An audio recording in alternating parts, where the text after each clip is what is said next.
So today, let's talk about the results of the economic collapse, the riots, the protests, all the conflict between groups on the left and the right, and all the actions of the politicians. So, what is the net result of all this?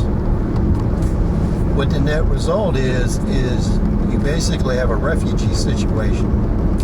Right now, those refugees have money, wherewithal, and can actually afford to relocate. So the real question is, as things continue, right now we're at 50% unemployment. If you look at the actual number of people that are in the job market. So if we got 50 million people roughly that are unemployed and more that are going to be unemployed in the coming increase in COVID, lockdowns, and the reduction in economic activity, are we going to see more immigration out of cities? Are people going to start looking for relatives with farms and acreage that they can live with?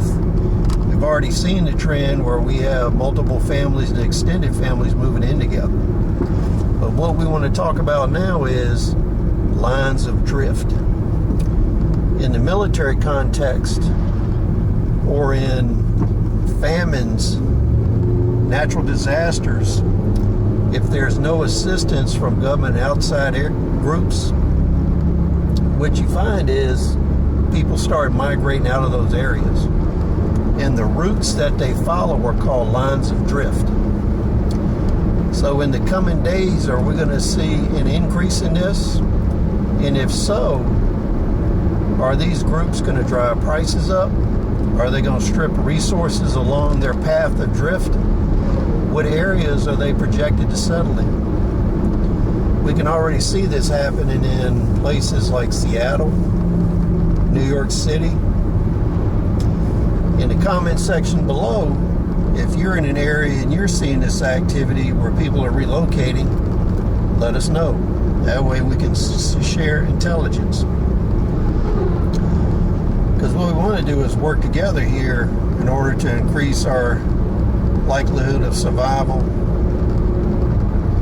So what we're thinking about is long-term survival here. The increase in this phenomenon not only is going to drive prices up, but you're going to see an increase in crime. Not only do good people relocate, but the bad follow along and prey on them. So the projected lines of drift, they would be roughly a gas tank or two from all of these major metropolitan areas.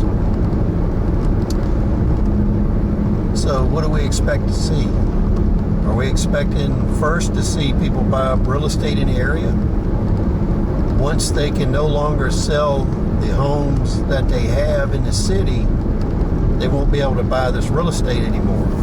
So you can see in areas around New York City where the well-to-do are buying up real estate right now. New York, Pennsylvania, all the way up into the Northeast. Now, a lot of people that are paying rent, if they're still employed, they'll be able to pay rent in these new areas too. So competition for housing is going to drive rents up. And what we're going to see is in a lot of these areas where the lines of drift form, the first phenomenon is going to be pricing out the actual inhabitants of the area.